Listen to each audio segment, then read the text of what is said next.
head of state will proceed with the first stone laying of the Demerjog oil port.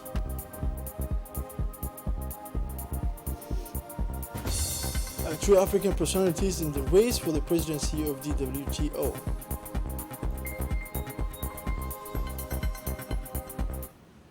Hello, welcome again. Welcome to our newsroom for having the news in details. The Demerjog will see a further increase in its vast industrial project tomorrow, and for good reason. The head of state will lay the foundation stone for the Demerjog oil port. This port, which will have two quays, is a large platform with a storage area. This first quay is designed to receive ship from 5,000 to 100,000 DWT, 5,000 to 100,000 tons of heavy oil, while the second quay is designed for ships of lesser speed of heavy oil. This ceremony will mark the start of work on this project, in which will be built by the Moroccan company Somajek, with which the president of the Port and Free Zones authorities of Bakar Omar had recently signed an agreement to this effect. On the ground in the Demerjog, everyone is preparing for the ceremony to welcome this new project, which will further stifle this industrial pole of the Arta region. It is in this sense that the prefect of the Arta region, Mohamed Ahmed Sheikho, accompanied by the sub-prefecture of the Demerjog, visited the site where the preparation for this ceremony of tomorrow are taking place. The prefect of Arta indicated on this occasion that he and the local population are proud to welcome the head of state tomorrow in the Demerjog. He indicated that this project will fully contribute to the employment of young people. A delegation from Gal Mudug region, led by its president, Mr. Ahmed Abdi Kariye, arrived in Djibouti in the afternoon at the foot of the tarmac. The president of the Gal Mudug region was welcomed by Minister of Interior, Mr. Mumin Ahmed Sheikh, and the chairman of the Port and Free Zone authorities, Mr. Abubakar Amar Hadi.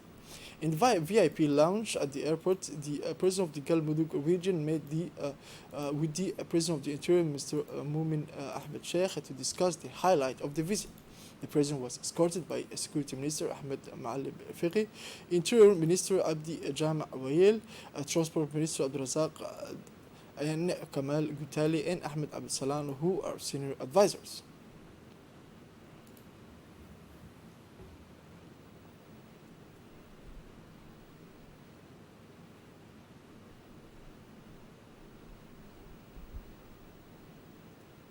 At the microphone of the press, the president of the Port and Free Zones authorities, Mr. Abubakar Omar Hadi, stressed the objective of this visit and the importance it has. The aim is to resolve the weakness of inter-regional infrastructure and facilitate inter-African trade, he said. During its stay, the delegation will hold talks with various senior officials for the establishment of the necessary infrastructure, all this in a regional approach and a strategic partnership. Now the twinning, and to close the Dikhil Tajwa twinning activities, the prefect offered a last lunch in honor of the delegation and pronounced the closing words while welcoming the twinning initiative advocated by the SEGS, and did not fail to extend this North-South twinning program by this time with the notable of the different regions of the interior.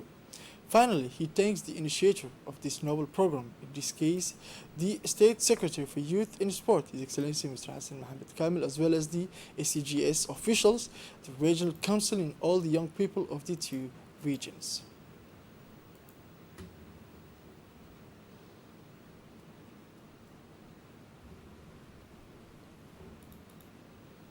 The Directorate of the Rural Hydraulics of the Ministry of Agriculture hosted on Monday, 31st August 2020, a workshop to disseminate the national strategy, a document on participatory management of water points located in rural areas in the Dikhil region.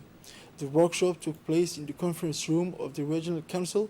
The objective of the workshop was to extend the main lines of the strategy to the stakeholders. For example, the representative of the prefecture, the regional council, and the members of the water point management committees of the following village: Mulud, Yubuki, Asaila, Konteli, Bondara, and Galamo.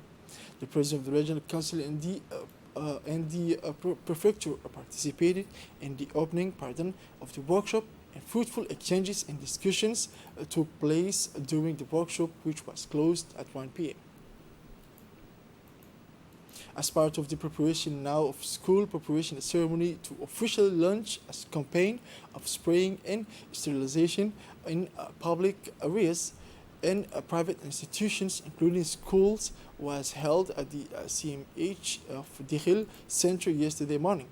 Initially, a kick-off meeting for this event brought together the authorities of the region, composed of the acting prefect, Mr. Yusuf Ali, the doctor of the CMH of Dikhil, Mr. Hussein Omar Awali, as well as the persons in charge of the different services.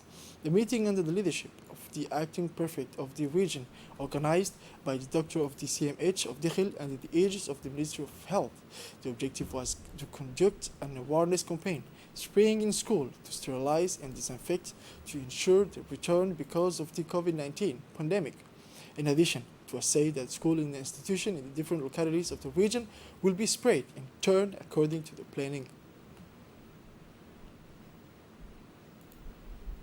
Every school year is a challenge for hundreds of students, parents, teachers, and officials of all kinds. Some of these teachers arrive from the first in their lives in a rural area and find themselves confronted with the unimagined situation with at times very important consequences for their minds and the way they serve. Thus, on 1st September 2020, the Regional Education Service of Oboch organized a meeting chaired by the prefect of Oboch region, Mr. Abdul Malik Mohammed Bonaita, at the Al-Rahma complex, a meeting in which the president of the Regional Council of Oboch, Mr. Mohammed Hamid Ismail, and the two new sub-prefects took part in order to support the teachers of Hayu in this heavy and noble mission against illiteracy and therefore against school failure.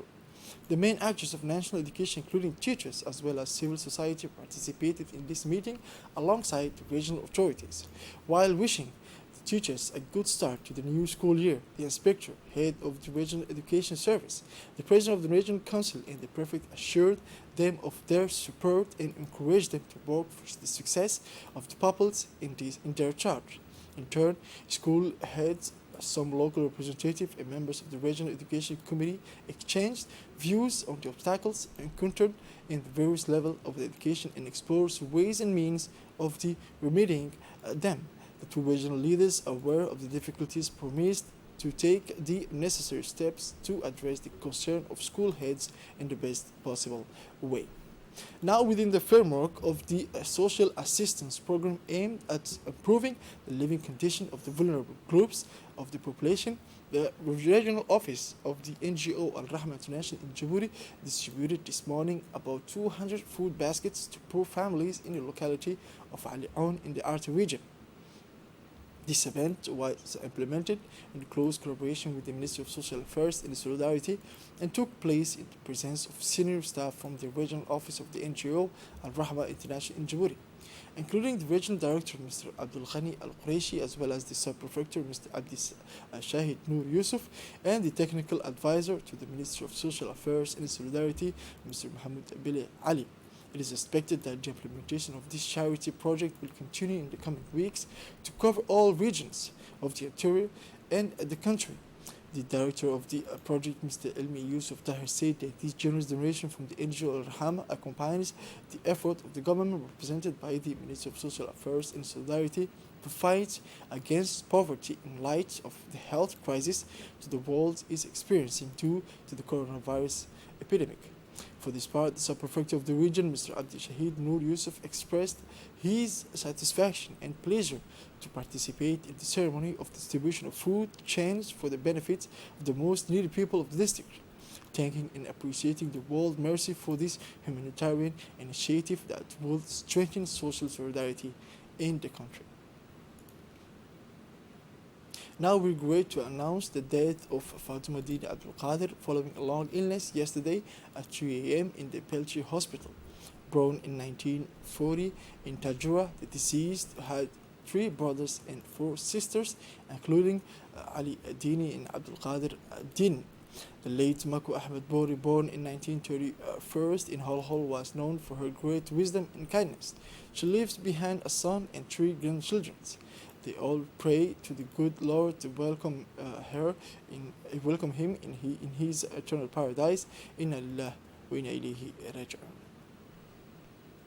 Moving on to international news now, world trade is at standstill because of COVID-19. The prospect of the no deal and a trade war between the United States and China is increasingly likely. This is hardly the time for the World Trade Organization to take the lead, but the premature departure of the Director General Roberto Azevedo means that the WTO has no one at the helm. 8 candidates have applied for the post, and 3 of them are Africans: Kenya's Amina Mohamed, Egypt's Abdullah Hamid Mahmoud, and Nigeria's Ngozi Okonjo-Iweala. The list will be reduced in mid-September, and a replacement should be appointed by November. But if disagreements persist, it could be another year before the next WTO leaders is known. This is it for this edition of 9 p.m. Thank you for watching us, and have a wonderful evening.